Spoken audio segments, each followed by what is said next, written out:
What's up, good people? Welcome back to Stock Up with Larry Jones. Hey, join the page. Come join the family by hitting the like, subscribe, and notification bell. And guys, you know to just take a second and hit that like button. Let's talk about Tesla. There is a lot of commentary about Tesla. And to be honest, I'm going to add my 2 cents into it. But I look at things a little differently. And I just want to go into a few things, okay? But first, don't fall for any spam. If you see all of these people talking about the same stock or this same crypto, it's spam. I don't have a WhatsApp, don't have a Telegram, don't ask you to invest any money, okay? Don't fall for spam. Now, let's talk about Tesla. The earnings came out, and if you really listen to the earnings call or you listen to the earnings data that came out, right? It sounded pretty good. As a matter of fact, let me just play this one clip for 1 minute. And I want to shine a light on something I see because I see things differently.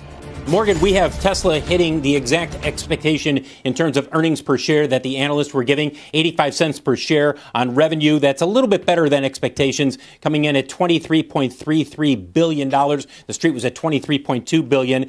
But the pressure that you see on the stock, and it's not a lot, but it's a little bit of pressure here, is the automotive gross margins coming in at 18.3%. The street was expecting them to come in at 20.5%. So a little bit below where the street was at. Now the question becomes, what do they say during the conference call a little bit later on today in terms of pricing pressure and the EV market in China, which is really where they're seeing the greatest pressure. Yes, they're seeing pressure here in North America, but China is really where they're seeing the greatest pressure. And again, those margins coming in at 18.3%. The street was expecting 20%. That's roughly speaking what the street was putting in as the expectation for automotive gross margins. Guys, remember, last Tesla earnings, I stated, and I was looking for the video, I stated that if there is margin compressions and we are truly headed towards a earnings recession, this was last year I said this, and Tesla continues to squeeze their margins, Tesla's going to get hit. And so here we are with Tesla. So I got a few notes here, and follow me down this trail so I can shine a light. Because at the end of the day, I'm going to tell you what my price prediction is. If your margins are squeezed, so goes your profits, so goes your EPS, so goes how much the price of the stock is. Okay. So in order for Tesla to keep rising, they must continue to have growth. They must continue to have earnings growth, right? And you know, Elon Musk do these big promises. He's always late, but most of them he's knocked out. So he's a brilliant guy. For those of you that love Elon Musk, I get it. He's brilliant, right? He's a brilliant guy. I get it. But there comes a time when you have to say, wait a minute, is this real? Now, I want to shift and go to something that's very interesting, okay? I want you guys to see where I'm going into it. And you're going to say, Larry, are you really going there? And I'm going to say, kinda, right? So let's look at this, good people, right? So when you are the top dog and your competition is even in your radar and you think that they're going to close in on you, the first thing you want to do is you want to cut them off. Now, there's an old strategy called predatory pricing. So what it is a lot of people accuse stores like Walmart, right? So Walmart will come into a community. Let's say you have a hardware store. Walmart will sell it at a cheaper price, causing the competition to go out. Now, this pricing, predatory pricing actually goes back centuries, where certain cultures and certain businesses will get together and they will reduce their price, right? So let's say you have a shoe store, you have limited capital, right? But then there is a shoe store brand and they have other stores that they can make money off of, so they could afford for a few stores to literally sell at cost. And why would they do that? so they could squeeze the other stores out. Right. Now, you're saying, Larry, are you accusing Elon of doing this? No. I'm saying that parts of this actually does come into play. I ain't trying to get sued, but it does come into play. Why would he cut his margins, right? Apple didn't cut their margins. Apple was number one. They didn't cut their margins. Matter of fact, they just kept going up, right? Yeah, they kind of did a little bit. They came down in some prices, but they made new models to come down in prices, right?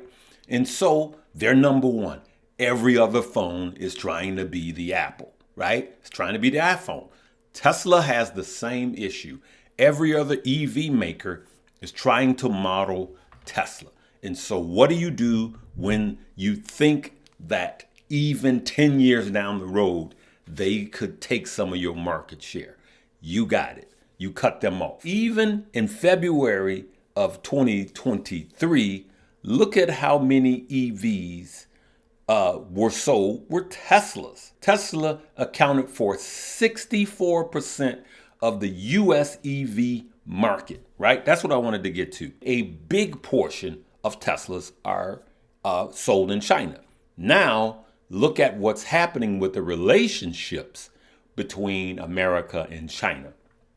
You won't see Elon saying anything negative about China because he makes a big part of his money, Tesla does, in China.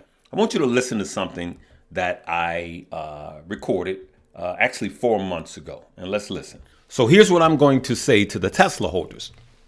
If you're holding Tesla and you got Tesla at 208 or 230, you're going to make money. You're just going to have to wait longer. You're going to have to wait years to be profitable, right? And I believe you'll be profitable in 2024, right?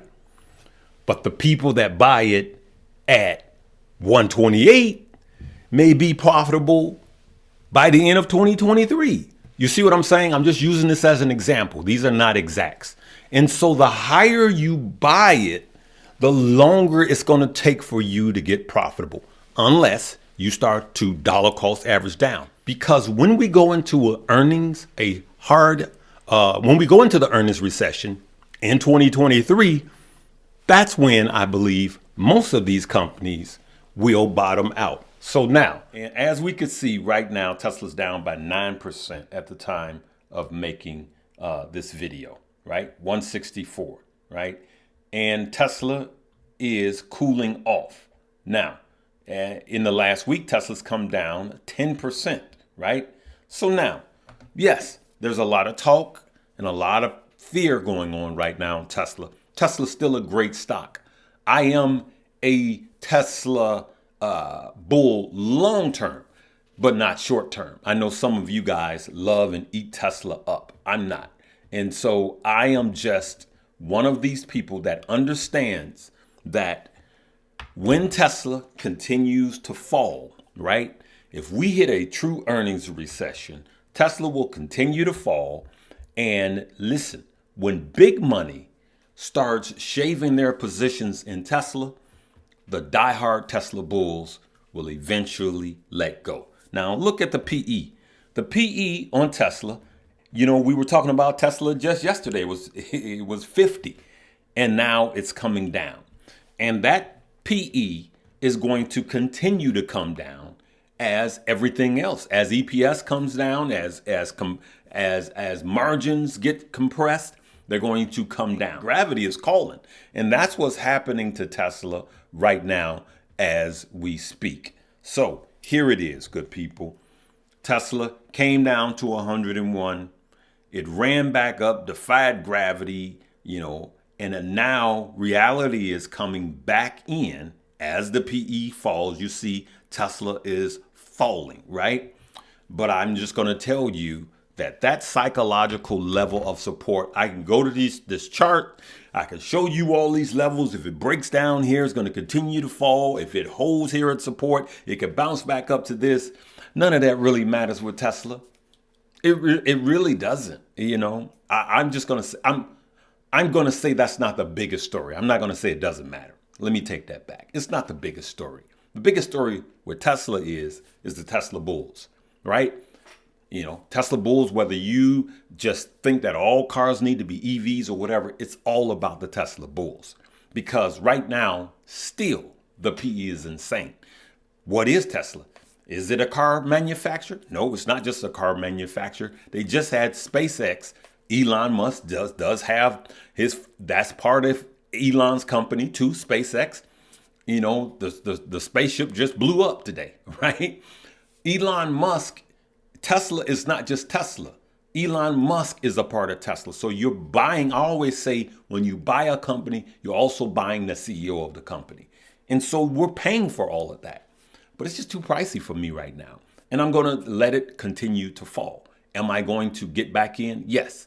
Have I been DCAing in Tesla for the last couple of years? Yes, in small amounts. My DCA, my $5 a day challenge, I'm still in Tesla on that. But as far as putting big money in, I'm not. And I'm just going to wait and let it time out. How long will that take? I have no idea. But I do believe that it will come down. It's going to hit that psychological level again, which is somewhere in the area of $100. And then other people, including myself, will say, hey, that's cheap enough for me. I'm going to get it. And it's going to turn around and bounce back up. Okay. So you're going to see a lot of people saying, hey, Tesla's coming to $67. Tesla's coming to $90. Tesla's coming to this.